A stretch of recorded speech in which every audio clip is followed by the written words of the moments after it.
नमस्कार, आप देख रहे हैं हमारा खास कार्यक्रम बेनकाब। मैं हूं आपके साथ अक्षय। आज हम बेनकाब में बात करेंगे देश के नामी गिरामी बिल्डरों की, हजारों लोगों के टूटते सपनों की। हम बात करेंगे अपने ही पैसे देने के बाद आशाने के लिए आंसू बहाते लोगों की। हम बात करेंगे उन लोगों की जिनसे पैसे लेने के बाद पराये जैसा व्यवहार किया जाता है। हम आपको दिखाएंगे कि क्यों 144 फ्लैट वाला मेट्रो विहार सिर्फ 3 साल में क्यों खाली हुआ। आपको बताएंगे कि कैसे बेईमान बिल्डरों ने हजारों लोगों के अरबों रुपए अपनी नजरें फिरा दी, कैसे नामी गिरामी बिल्डर लोगों की भावनाओं के साथ खेलते हैं। मेट्रो से लेकर मेट्रो शहर में हो रही बिल्डरों की बेईमानी का खुलासा आज हम करने जा रहे हैं।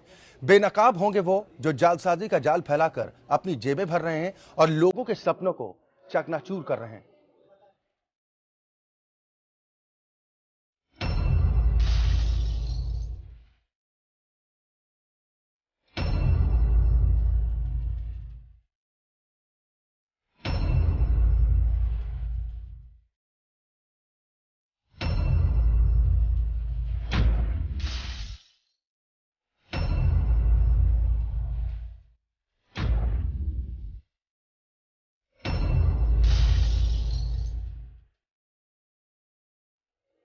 यह तो सवाल इस बात को लेकर है कि क्या कोई इमारत सिर्फ 3 साल में जर्जर हो सकती है? क्या किसी नामी गिरामी बिल्डर का फ्लैट चंद महीनों में रहने लायक नहीं रह सकता? हम बात कर रहे हैं देश के नामी बिल्डर पार्श्वनाथ की, जिसने मेट्रो में काम करने वाले कर्मचारियों के लिए फ्लैट्स बनाए और सिर्फ 3 साल में उसे खाली कराना पड़ा। मेट्रो को चूना लगाने के बाद भी पार्श्वनाथ को प्रोजेक्ट पर प्रोजेक्ट दिए जा रहे हैं। जर्जर मकान मुहैया कराने के बाद भी बिल्डर पर डीएमआरसी आखिर क्यों मेहरबान है? देखिए हमारी ये खास रिपोर्ट।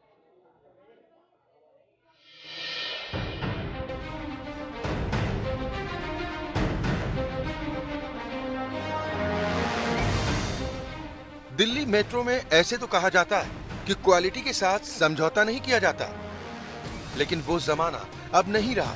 मेट्रो क्वालिटी और क्वांटिटी से भी समझौता करता है। आपका सवाल होगा क्यों और कैसे? तो आप इस इमारत को देखिए। ये इमारत दिल्ली के मुंडका विहार में है, जिसे मेट्रो ने अपने कर्मचारियों के लिए देश के नामी बिल्डर को ठेका देकर बनवाया था। ये फ्लैट्स 144 परिवारों को रहने के लिए बनाए गए थे, लेकिन अब यहाँ पर कोई नहीं रहता। बाहर से देखने में इमारत थोड़ी ठीक नजर आती है, लेकिन अंदर से इमारत की हालत काफी जर्जर हो चुकी है, क्योंकि इस बिल्डिंग में बेईमानी की ईंटें लगी हैं। इसमें इस्तेमाल सामग्रियों पर लालच के लिफाफे लिपटे हैं। गौर से देखिए, हैंडओवर के 3 साल अभी पूरे भी नहीं हुए कि ये इमारत आखिरी सांसें ले रही है। ध्यान से देखिए किस तरह के घटिया सामान से ये इमारत तैयार की गई है। कैसे छत में दरारें पड़ी हैं, कैसे बीम में लगा सरिया गवाही दे रहा है कि किस तरह बेईमानी की दीमक ने इसकी बुनियाद को खोखला कर दिया। न तो छत की हालत ठीक है और न ही दीवार की। जहां भी देखो बिल्डर की बेईमानी साफ नजर आती है। आपको इस बिल्डिंग को देखकर लगता है कि इस बिल्डिंग को देश के नामी गिरामी बिल्डर ने बनाया होगा। आपको बता दें कि इस बिल्डिंग को पार्श्वनाथ बिल्डर ने बनाया है और इसके लिए उसने ऊंची कीमत भी वसूल की है, लेकिन इसके बाद भी ये बिल्डिंग बर्बादी का रोना रो रही है। दरअसल मई 2009 में मेट्रो ने पार्श्वनाथ बिल्डर को 144 परिवारों के रहने के लिए 19 करोड़ 86 लाख रुपए में एक ठेका दिया था। प्रोजेक्ट 26/8/2010 में पूरा करना था, लेकिन प्रोजेक्ट में देरी हुई। ये प्रोजेक्ट 15 फरवरी 2013 में पूरा किया गया, यानी 2 से 2.5 साल की देरी पर। जब लोगों को यहाँ पर शिफ्ट कराया गया तो बेईमानी की ये इमारत जवाब दे गई। आनंद फानन में इसमें रह रहे लोगों को करोड़ों रुपए के महीने पर किराए के मकान में शिफ्ट कराया गया। अब आपको दिखाते हैं एक रिपोर्ट। इस रिपोर्ट में ये साफ है कि ये बिल्डिंग रहने के लायक नहीं है और इसकी मरम्मत में 14 करोड़ रुपए का खर्च होगा, यानी एक्चुअल कॉस्ट का 60% खर्च। ये रिपोर्ट इपिकॉन कंसल्टेंट्स प्राइवेट लिमिटेड ने तैयार की है। रिपोर्ट में यह भी कहा गया है कि मरम्मत के बाद ये बिल्डिंग 15 से 20 साल ही चल सकती है, क्योंकि इसमें जिस निर्माण सामग्री और पानी का इस्तेमाल किया गया उसमें क्लोरीन की मात्रा बहुत ज्यादा है। जिसके बाद डीएमआरसी ने एक उच्च स्तरीय कमेटी गठित की और एक बैठक भी की। इस बैठक में ED technical, CEG, CGM civil शामिल हुए। कमेटी ने साफ कहा कि इमारत की हालत को देखते हुए इसे जल्द से जल्द खाली कराया जाए। साथ ही ये भी कहा गया कि पार्श्वनाथ बिल्डर के खिलाफ सख्त से सख्त कार्रवाई की जाए, बिल्डर को ब्लैक लिस्ट किया जाए और भविष्य में डीएमआरसी में काम भी न दिया जाए और इमारत को मरम्मत करने में जो भी खर्चा है उसकी वसूली पार्श्वनाथ से की जाए। साथ में कमेटी ने यह भी कहा कि बिल्डर के खिलाफ लीगल एक्शन भी लिया जाए। इस सख्त रिपोर्ट के बावजूद भी पार्श्वनाथ से एक एग्रीमेंट किया गया जिसमें 4 करोड़ 11 लाख रुपए लेकर उसे सभी झंझटों से मुक्ति दे दी गई। यानी बिल्डिंग में कुछ गड़बड़ी हुई तो पार्श्वनाथ जिम्मेदार नहीं होगा।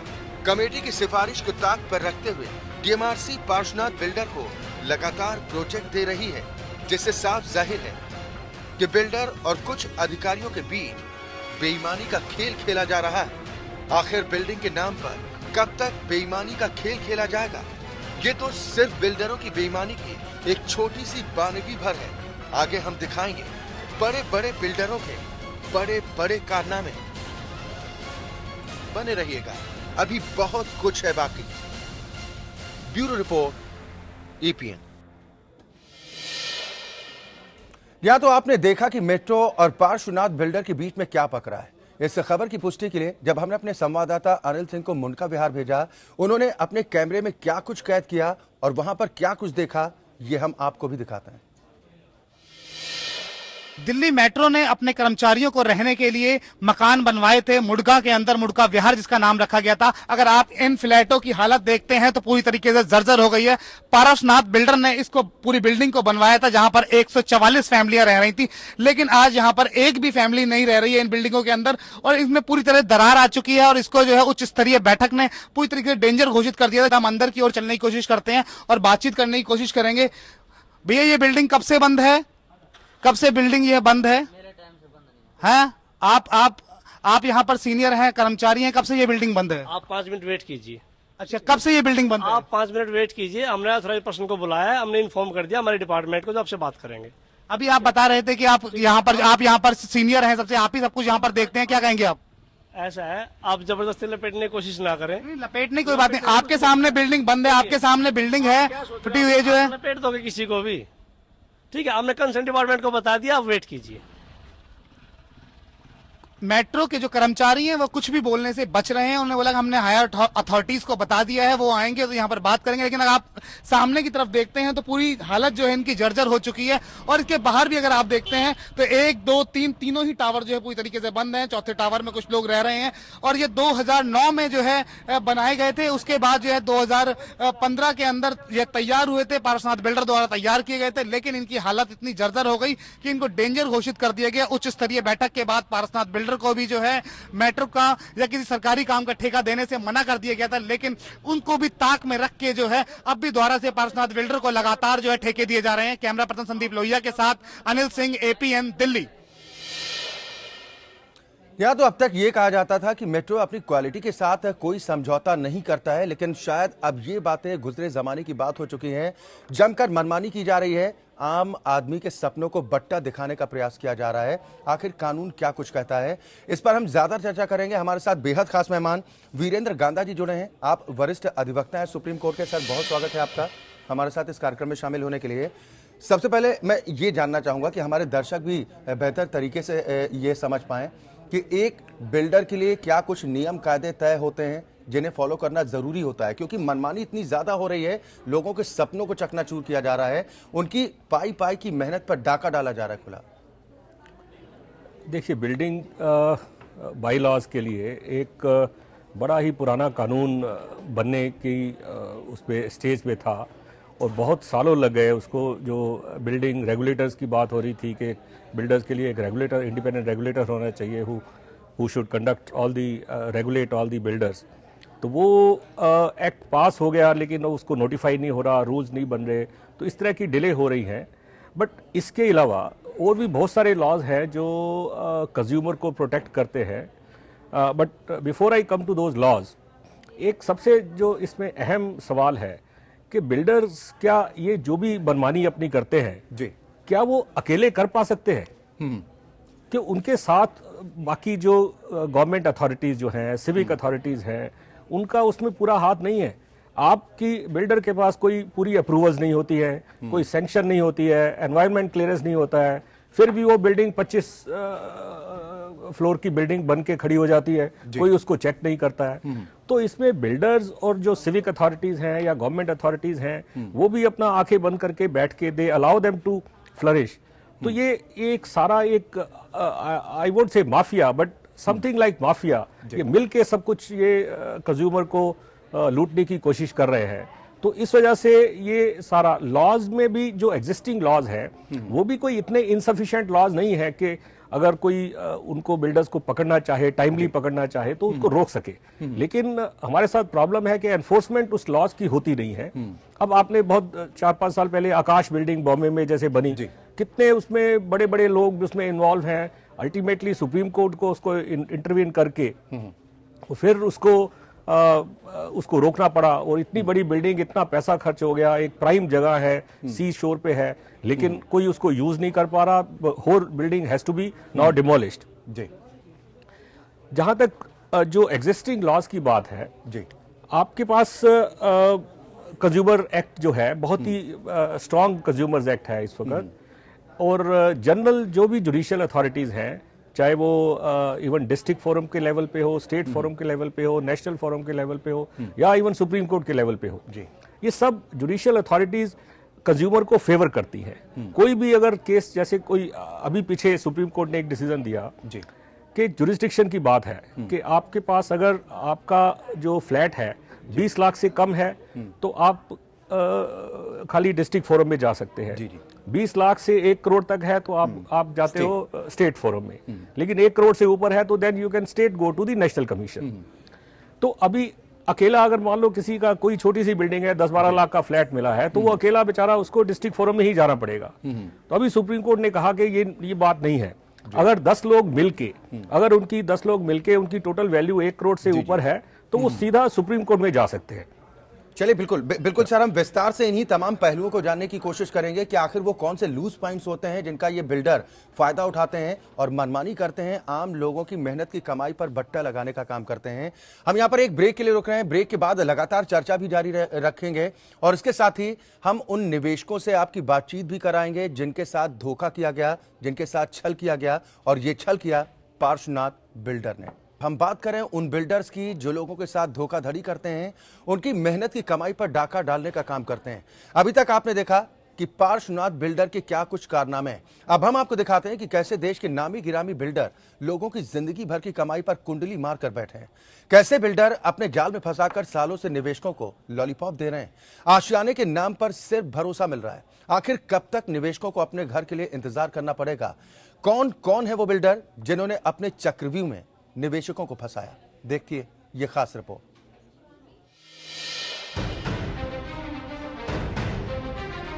बेईमान है बिल्डर। जी हां, बिल्डरों के झांसे में आकर न जाने कितनों ने अपनी गाढ़ी कमाई को गड्ढे में डाल दिया है। एक ऐसा गड्ढा जिससे निकलना अब मुश्किल लग रहा है। वर्षों बीत जाते हैं लोगों को एक अदद आशियाने के लिए पाई पाई जोड़कर, आधा पेट काटकर, अपनी सुख सुविधाओं को ताक पर रखकर लोग एक सुनहरे घर का सपना संजोते हैं। उस सपने को पूरा करने के लिए देश के नामी गिरामी बिल्डरों के पास जाकर आशियाना बुक कराते हैं। जेब में पैसा देखकर बिल्डर निवेशकों के बटुए पर ऐसा झपट्टा मारते हैं कि मानो उनकी गाढ़ी कमाई अब उनकी होने वाली है। हजारों लोग इनके झांसे में आकर करोड़ों गंवा बैठते हैं। इनमें से कई भाग्यशाली भी होते हैं जो बिल्डरों के जाल में फंसकर भी बच जाते हैं। बिल्डर पहले ख्वाब दिखाते हैं, निवेशकों से पैसे ऐंठते हैं, फिर उन्हें तारीख दे देते हैं। वर्षों बीत जाते हैं इस आस में कि अब वो अपनी मेहनत की कमाई के आशियाने में रह पाएंगे, अब उनके दुख दर्द दूर हो जाएंगे। लेकिन बेईमान बिल्डर उन्हें सालों झांसे में रखते हैं और उन्हें मिलती है तो सिर्फ तारीख। हम लोग आदर्श आवास योजना के जो हैं उनको बुलाया था और मैंने कहा कंस्ट्रक्शन भी स्टार्ट भी हुआ है और हम कंप्लीट करके देंगे, बिल्कुल देंगे, आप भरोसा रखिए। इसलिए मिलने आए कि लोग ये ना समझे कि मेरी बात कोई नहीं सुनता है। हम अभी 1 महीना पहले भी मीटिंग किए थे, अभी भी मीटिंग कर रहे हैं, आप देख ही रहे हैं। तारीख पर तारीख मिलती रहती है, अंत में सब्र का बांध टूट जाता है और फिर अपने हक के लिए सड़क पर संग्राम करने को ये मजबूर होते हैं। लेकिन इसके बावजूद बिल्डरों के कानों में जूं तक नहीं रेंगती। ये फ्लैट बुक किए हुए 1 साल से ज्यादा हो गया और अभी तक इसका लोन सैंक्शन नहीं हुआ है। जब इनका प्लान अप्रूव्ड नहीं था तो इन्होंने बुकिंग क्यों किया और अभी इनके पास कोई जवाब नहीं है कि ये कब शुरू होगा। नोएडा अथॉरिटी से इनके पास कोई भी लेटर नहीं है, अप्रूव्ड नहीं है। रिक्वेस्ट है कि आप इसको ओवर करें और पूरा पब्लिक इसका आंसर दें। ख्वाब तो टूटता हुआ ही दिख रहा है। भरोसा मेन ये था कि ये जो प्रोजेक्ट लॉन्च किया गया था सारे के सारे गवर्नमेंट एम्प्लॉयज़, रिटायर्ड या सर्विस क्लास लोगों के लिए ही लॉन्च किया गया था। तो उसमें ये उम्मीद थी कि मतलब एटलीस्ट हम लोगों से तो ऐसा कोई नहीं करेगा। अपने ही पैसों को पाने के लिए अदालत के दरवाजे पर दस्तक देते हैं, फिर वहां भी मिलती है तो बस तारीख। अदालत के डंडा चलने के बाद बिल्डर अपनी ठगी का खेल जारी रखते हैं। कोई दूसरे नाम से कंपनी खोल लेता है तो कोई फाइनेंस का बहाना बनाकर पैसों के बल पर तारीख बढ़ाता रहता है। कई बार अदालत का ऐसा डंडा चलता है कि बिल्डर चित हो जाते हैं, लेकिन उसके लिए भी वो बेईमानी का कोई न कोई रास्ता निकाल ही लेते हैं। निवेशकों को मुआवजे के नाम पर लाखों का बिल थमा देते हैं। बिल्डरों के चक्कर में न जाने कितने निवेशकों का अब तक दम निकल गया होगा, न जाने कितने परिवारों के सपने चकनाचूर हुए होंगे।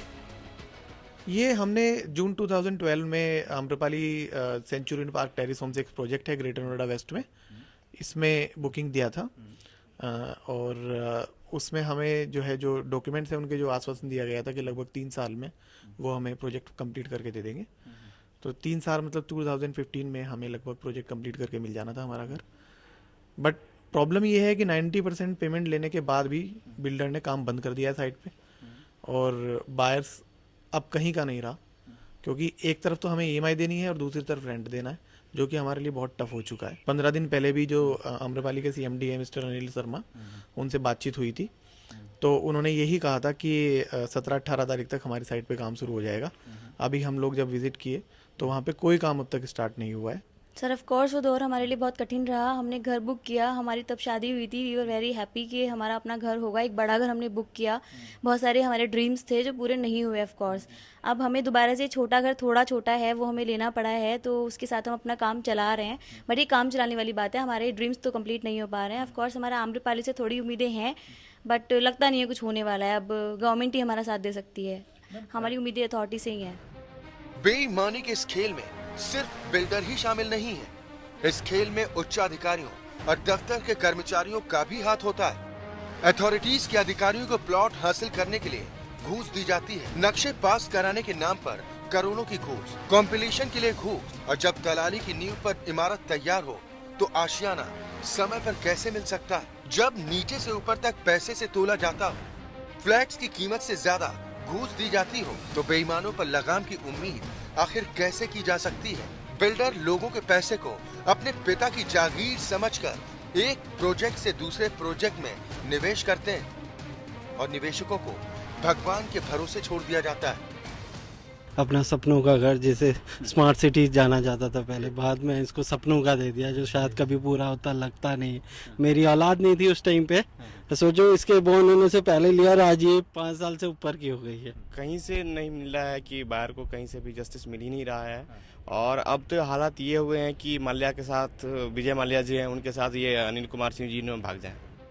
अपनी ही मेहनत की कमाई के लिए न जाने निवेशकों को कितने पापड़ बेलने पड़ते हैं। बिल्डरों के जाल में फंसने के बाद निवेशकों को आशियाने के लिए अपने जूते घिसने पड़ते हैं। मैं तो बहुत शुक्रगुजार हूँ प्रधानमंत्री नरेंद्र मोदी जी का, जो रेरा का इन्होंने इम्प्लीमेंट रियल एस्टेट का बिल लाया। लेकिन उसके बाद हुआ क्या? एक सेंटर ने रियल एस्टेट का बिल लाया, लेकिन जो स्टेट गवर्नमेंट है उसने उसको डाइल्यूट कर दिया। अब जो यूपी का जो रेरा है, अगर आप उसको पढ़ के देखेंगे, उसके क्लॉजेस देखेंगे, उस रेरा बिल में पुराने प्रोजेक्ट्स कवर ही नहीं है, वो सिर्फ नए प्रोजेक्ट्स के लिए एप्लीकेबल है। तो हम वहाँ से भी मारे गए, हम वहाँ पे भी कहीं भी आगे। PMO वाली बात पे हमारे यहाँ आम्रपाली के डायरेक्टर पहुंचे हुए थे, मिस्टर शिवप्रिया जी। उन्होंने अपनी बात कोई कॉन्ट्राडिक्ट किया। एक तरफ उन्होंने बताया कि हमारे स्ट्रक्चर्स पूरी तरह से खड़े हुए हैं, पोजीशन सिर्फ 6 महीने या 1 साल डिले है, और एक तरफ वो ये बात भी बोल रहे थे कि अभी हमारे पास हार्डली 30% 40% पेमेंट आई है। दोनों बातें आपस में खुद ही कॉन्ट्राडिक्शन शो करती। निवेशकों को अपने हक के लिए पहले बिल्डरों के दफ्तर से लेकर सड़क तक संघर्ष करना पड़ता है। यहाँ तक कि अदालत के चक्कर लगाने पर भी मजबूर होना पड़ता है। एक तो पैसे की बर्बादी और दूसरा समय की बर्बादी। और फिर अफसोस इस बात का कि उन्होंने गलती क्या की। मन में कई सवाल उठते हैं कि इन बिल्डरों के जाल में फंसकर अपनी जिंदगी की कमाई दांव पर आखिर क्यों लगा दे। आखिर कब तक बिल्डरों के जाल में फंसकर ये लोग अपनी गाढ़ी कमाई को यूं ही गंवाते रहेंगे? कब तक बिल्डरों की ब्लैकमेलिंग यूं ही सहते रहेंगे? नोएडा एक्सटेंशन के इस पूरे इलाके में आज भी हजारों की तादाद में ऐसे फ्लैट के खरीदार मौजूद हैं जिन्होंने 2010 या 2012 के दौरान यहां फ्लैट बुक कराया था, लेकिन 2017 में भी उन्हें अब तक पोजीशन नहीं मिल पाया है। हालांकि बायर्स के इंटरेस्ट को ध्यान में रखते हुए सरकार ने real estate regulatory bill pass तो कर दिया है, लेकिन वो भी अब तक पूरी तरह से अमल में नहीं आ पाया है। लिहाजा बायर्स के हितों का ख्याल रखने के लिए कुछ और कड़े कदम उठाने की जरूरत है ताकि बायर्स को इंसाफ मिल सके और बिल्डरों की मनमानी पर लगाम कस सके। कैमरामैन दीपक गुप्ता के साथ सुमंत कुमार, APN, नोएडा। यहाँ तो आपने देखा कि कैसे देश के नामी गिरामी बिल्डर लोगों की जिंदगी भर की कमाई पर कुंडली मार कर बैठे हुए हैं और कैसे बिल्डर अपने जाल में फंसाकर सालों से निवेशकों को लॉलीपॉप दे रहे हैं। और आम आदमी की पीड़ा भी आपने सुनी कि कैसे पाई पाई जोड़कर उन्होंने एक आशियाना का सपना देखा था, लेकिन उस सपने को भी इन बिल्डरों ने चकनाचूर कर दिया है।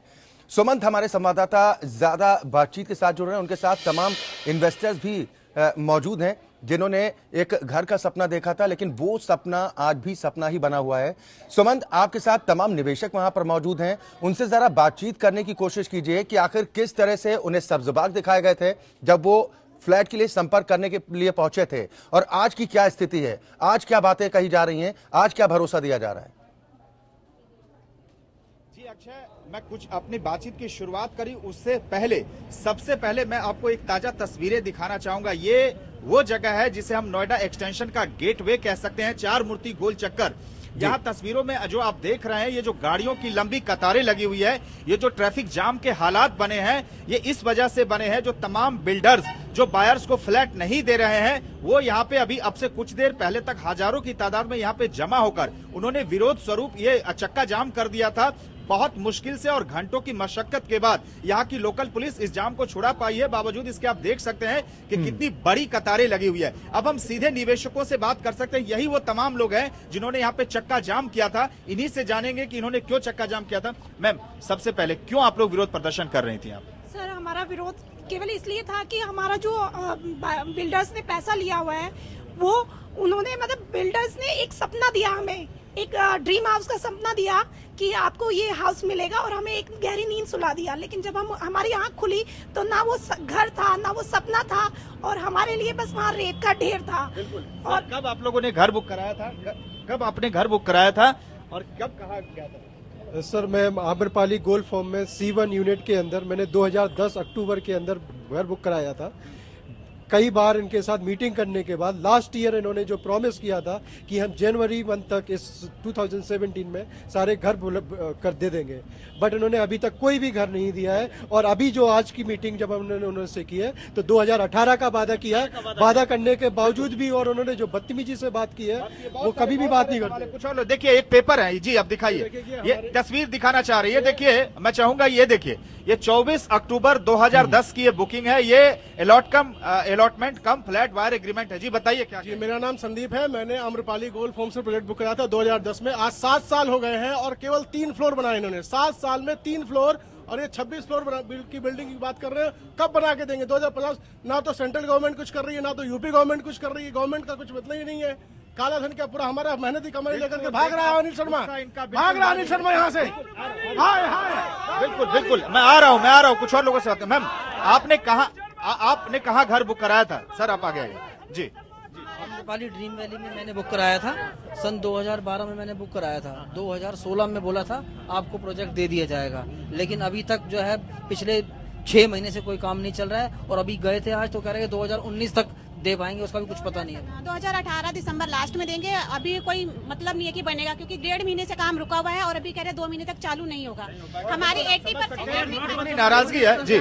Not sure कि what they will going to do. Either we are not trusted with that. I mean to say, Indian court also, as well as that I mean to say, UP government, especially Akhilesh Yadav, he has been all the time contacted by I mean to say Anil Sharma, and all सारे पैसे जो है ऐसे पैसे सारे उनके हमारी 90% payment जा चुकी है, हमारी सिर्फ 10% रह चुकी है और हमें मकान मिलना था 2017 स्टार्टिंग में। और अभी आप देख सकते हैं सर, संक्षेप में क्या कहें सर। 2010 में घर बुक किया था, 30 लाख रुपया मैं अमरपाली को दे चुका हूं, अभी तक वहां खंडर है, एक भी वर्कर काम नहीं कर रहा है। जब भी इनसे मिलने जाते हैं तो 6 महीने का नाम था कि 6 महीने बाद घर मिल जाएगा, बट वहां पर कोई काम नहीं हो रहा है।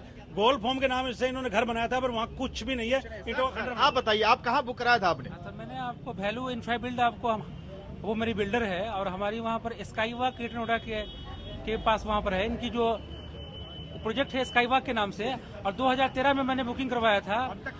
और स्थिति है कि अभी आपको बिल्डर 2 साल से भाग चुके हैं, बिल्डर 2 साल से भाग चुके हैं और हम लोगों ने 25 लाख से ऊपर ज्यादा पेमेंट कर दिया। चलिए, बिल्कुल बिल्कुल सुमंत, हम ये नाराजगी को हम समझ पा रहे हैं कि ये वो निवेशक है जिन्होंने इस उम्मीद के साथ अपना आशियाना बुक कराया था कि वो अपने परिवार के साथ अपने सपनों के घर में पहुंच पाएंगे, लेकिन उनका ये सपना टूटता हुआ नजर आ रहा है।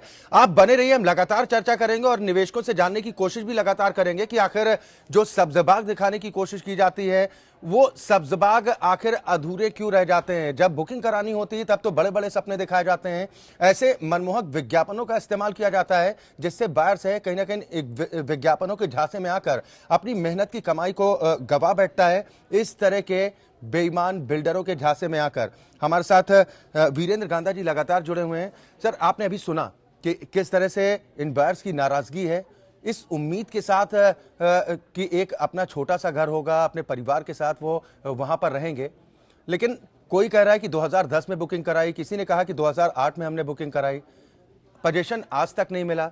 और कई बायर्स तो ऐसे हैं जो 90% तक पे कर चुके हैं, सिर्फ 10% बाकी है, लेकिन कह रहे हैं कि अभी भी काम कहीं दिख नहीं रहा। इसमें अक्षय जी, एक अभी रिसेंटली सुप्रीम कोर्ट ने एक केस डिसाइड किया है जिसमें ये कहा है कि अगर आपका जो एग्रीड डेट ऑफ डिलीवरी है जी, अगर उस वक्त तक आप उनको आपका फ्लैट या घर अगर बिल्डर नहीं देता है तो आप you can straight way ask for the entire refund with interest. तो उसमें वो जो एग्रीमेंट में एक जो क्लॉज होती है कि due to unforeseen circumstances this date can be extended, so that clause has been stuck down. तो उसमें ये बड़ा क्लियर कट सुप्रीम कोर्ट ने कहा है कि अगर कोई भी कंज्यूमर जिसका एग्री डेट ऑफ डिलीवरी अगर जो उसमें दी है उस डेट के बाद अगर वो कैंसिल करना चाहे, विड्रॉ करना चाहे, तो वो अपना पैसा जो भी दिया है वो 12% इंटरेस्ट सुप्रीम कोर्ट ने उसको किया है कि 12% इंटरेस्ट लेके वो सारे का सारा पैसा वापस ले सकता है। तो इसी से एक और जुड़ी बात है कि जो पब्लिक जो ये बिल्डर लोग जो एडवर्टीजमेंट देते हैं, बड़ी मिसलीडिंग एड होती है जी, तो उसमें थोड़ा सा कंज्यूमर के ऊपर भी एक रिस्पॉन्सिबिलिटी है कि जो भी वो किसी बिल्डर को अप्रोच करते हैं या जिसको बुकिंग करते हैं तो उनको भी दे शुड बी केयरफुल। और वो जो क्लॉजेज जो उसमें बड़ी ऑमनिबस सी क्लॉजेज होती हैं, बड़ी मिसलीडिंग क्लॉजेज होती हैं जी, तो उसको केयरफुली स्टडी करके ही करे। जैसे एक एग्जांपल मैं दे सकता हूँ कि लोग फाइनेंसिंग की बात करते हैं, बिल्डर लोग कह देते हैं कि आपको खाली डाउन पेमेंट करना है, डाउन पेमेंट करने के बाद बाकी पेमेंट आपको, सारी पेमेंट आपको जब पोजेशन मिलेगा तब देना है। इसके बाद तो उसमें क्या है, वो एक लोन के पेपर साइन करा लेते हैं, एक फाइनेंसर को साथ में इंक्लूड कर लेते हैं जी। तो उसमें क्या है, वो EMI payable will be only after the date of possession, but वो इंटरेस्ट उसका उस डेट से शुरू हो जाता है जी। और वो सारे का सारा पैसा जो फाइनेंसर ने वो कंज्यूमर को ना दे के वो बिल्डर ले लेता है।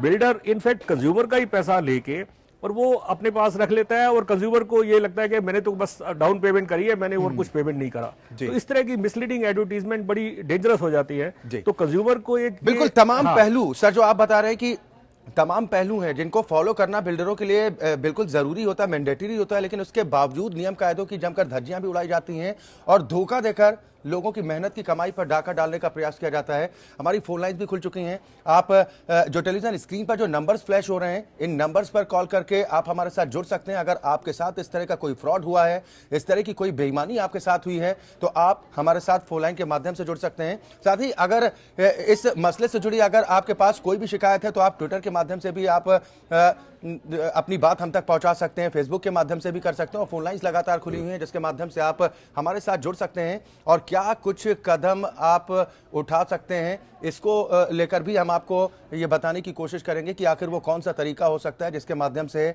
आप कम से कम अपना अधिकार पा सकते हैं। एक ब्रेक के लिए यहाँ पर रुक रहे हैं, हमारी खास पेशकश लगातार जारी है, लेकिन ब्रेक के बाद जब वापस आएंगे तो भी हम आपको दिखाएंगे कि कैसे ये बेईमानी का खेल चलता है, कैसे अधिकारियों और कर्मचारियों की मिली भगत से ये आम जनता की जेब पर डाका डालने का प्रयास किया जाता है। आज हम बात कर रहे हैं बिल्डरों की बेईमानी की।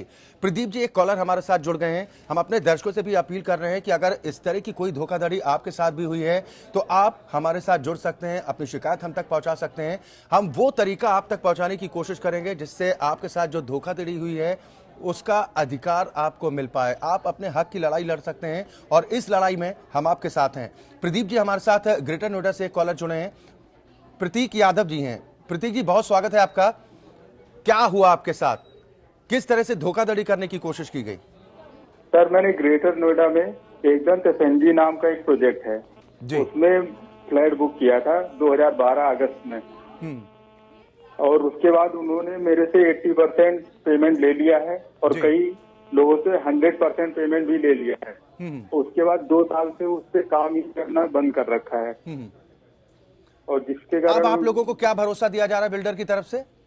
अब बिल्डर ये कह रहा मेरे पास पैसे खत्म हो गए हैं, और दूसरे जो हमने प्रोजेक्ट शुरू किए थे उनमें पैसे फंस गए हैं, जिसके कारण मेरे मतलब पैसे हैं नहीं, मैं बना नहीं सकता, और जब पैसे होंगे तब बनाऊंगा। ठीक है सर, वीरेन जी क्या कहेंगे? 80% डाउन पेमेंट ये कर चुके हैं, महज 20% बाकी है, और बिल्डर ने हाथ खड़े कर दिया कि उसके पास पैसा नहीं है, अब वो आगे काम नहीं कर सकता। इन परिस्थितियों में क्या कुछ होना चाहिए, क्या कुछ कानूनन रास्ता निकलता है? एक तो इसमें आपको थोड़ा सा इन्वेस्टिगेट करके आपको you have to find out कि उसके पास अप्रूवल्स है कि नहीं है। अगर उसके पास रिक्विजिट अप्रूवल्स भी नहीं है और अप्रूवल्स के बिना वो 80% पैसा लेके और उसने काम बंद कर दिया है, तो it's a state away criminal case. आप उसके अगेंस्ट सीधा आप FIR लॉन्च कर सकते हैं, and he will be behind the bar, I can assure you. But apart from that criminal case, civil case मैंने जैसे पहले कहा, आप पूरे का पूरा वो अमाउंट उससे रिफंड ले सकते हो। आजकल अभी वाइंडिंग अप, पहले वाइंडिंग अप प्रोसीडिंग्स थी, अभी वो थोड़ा सा कानून चेंज हो गया, बट आपके पास the moment you start claiming that amount from him, that becomes a debt, और वो डेट को आप स्टेट वे क्लेम कर सकते हो, उसके against winding up petition file कर सकते हो। पहले हाई कोर्ट में होती थी, आजकल वो एक नेशनल कम्युनिटी लॉ ट्रिब्यूनल बना हुआ है, उसके अंदर आप उसकी वाइंडिंग अप फाइल कर सकते हो। तो उसको वो एकदम से उसका जो भी एक इंसॉल्वेंसी प्रोफेशनल है वो अपॉइंट कर देगी NCLT, और वो उनके पूरे एसेट्स वो अपने पोजेशन में ले सकती है। चले, उम्मीद करते हैं कि जो उपाय आपने बताया प्रदीप जी को, अगर वो उपाय आप करते हैं प्रतीक यादव जी, तो आपको निश्चित तौर पर कानूनी सहायता भी जरूर मिलेगी और ऐसे बेईमान बिल्डरों के खिलाफ शिकंजा कसा जा सकेगा। PM कात्याल साहब अगले कॉलर हमारे साथ लखनऊ से जुड़ गए हैं। कात्याल साहब, बहुत स्वागत है आपका। सवाल कीजिए, क्या सवाल आपका है, किस तरह से आपको धोखा दिया गया? सर, ऐसा है, मैंने 2012 में यूनिटेक का यूनियन 3 बुक किया था जी, और 2015 में उसकी डिलीवरी थी अप्रैल में, और अभी तक उसकी डिलीवरी नहीं हो पाई है। हमारा स्ट्रक्चर तो खड़ा हो गया है, लेकिन उसके बाद काम बंद किया, वहाँ पर मेरे 1-1.5 साल हो गया है जी। तो मैं ये जानना चाह रहा था कि ये जो यूपी का रेरा एक्ट है, ये क्या अभी अप्लीकेबल है कि नहीं, हम लोग को कैसे मूव करना चाहिए, क्या हमको NCDRT के थ्रू जाना चाहिए कि या रेरा के थ्रू मूव करना चाहिए, क्या पोजीशन है सर? वीरेन जी, इसमें जैसे मैंने कहा, आपको तीनों एक्शन ले सकते हैं। एक तो कंज्यूमर वाला, तो स्टेट सबको पता है, कंज्यूमर में कंज्यूमर केस आप कर सकते हैं, और उसमें आप ये कहिए कि मुझे फ्लैट नहीं चाहिए, मुझे मेरे पैसे वापस चाहिए। तो आपको जिस दिन आपने पैसे दिए हैं तब से लेके आज तक 12% इंटरेस्ट एश्योर्ड उनको देना पड़ेगा, और उसमें वो भाग नहीं सकते हैं। और दूसरा जो क्रिमिनल केस मैंने कहा, वो बहुत इंपॉर्टेंट है। अगर उसके पास नेसेसरी अप्रूवल्स भी नहीं है और उसने बहुत सी फ्रॉडुलेंट स्टेटमेंट्स आपको दी हुई हैं जिसके बेसिस पे आपने वो फ्लैट बुकिंग कराई और आप उसको कंटिन्यूअसली पेमेंट करते रहे, तो वो he can be straight away put behind the bars. तो ये दोनों एक्शन है। तीसरा मैंने वाइंडिंग अप का सेक्शन, ये तीनों के तीनों एक्शंस आप साइमल्टेनियसली ले सकते हैं। All the three are independent of each other. एक और कॉलर हमारे साथ फर्रुखाबाद से रमाकांत जी जुड़ गए हैं। रमाकांत जी, बहुत स्वागत है आपका। आपके साथ किस तरह से धोखाधड़ी की गई, क्या कुछ सपने आपको दिखाए गए थे और बाद में क्या हुआ, बताएं। हेलो जी रमाकांत जी। अच्छा, रमाकांत नहीं, रामाकार सिंह जी सर। अच्छा, मैं ये PSCL कंपनी ने फ्लैट निकाले थे लखनऊ में और बोला ये 2 साल के अंदर देने, हमने 100% इंस्टॉलमेंट पर दिया था, 100% उनका पैसा पेमेंट कर दिया। अब वो कंपनी भाग गई है, कहीं कोर्ट में चली गई है, सुप्रीम कोर्ट में। अब ना तो पैसा मिल रहा है ना फ्लैट मिल रहा है, कुछ भी नहीं मिल रहा है। सर क्या बताएंगे? देखिए, इसमें सुप्रीम कोर्ट में वो आपको बताना पड़ेगा कि किस सिचुएशन में गई है और कौन उसको परस्यू कर रहा है और क्या प्रोसीडिंग्स पेंडिंग है। अगर कोई कंज्यूमर ही लोग गए हैं तो आपको उनके साथ you can be joined as a co petitioner, और आप जो उनका जो कंज्यूमर्स का बाकियों का ग्रीवियंस है, आपका भी ग्रीवियंस उसी में सॉल्व हो जाएगा। लेकिन अगर किसी और बहाने से बिल्डर ने खुद ने ले गया सुप्रीम कोर्ट में and he is trying to avoid that, avoid the consumers allegations and consumers remedies, तो उसके लिए आपको इंडिपेंडेंट एक्शन इनिशिएट करना पड़ेगा। चलिए, बिल्कुल उम्मीद करते हैं कि आपको जो उपाय बताया, अगर वो उपाय करते हैं तो निश्चित तौर पर आपको जरूर राहत मिलेगी। एक बार फिर हम ग्रेटर नोएडा को रुख करेंगे। हमारे साथ सुमंत, हमारे संवाददाता लगातार जुड़े हुए हैं और उनके साथ एक नहीं कई निवेशक भी मौजूद हैं जो परेशान हैं इन बिल्डरों की बेईमानी के चलते, जिन्होंने सपने तो खूब दिखाए लेकिन अब सपनों को चकनाचूर किया है।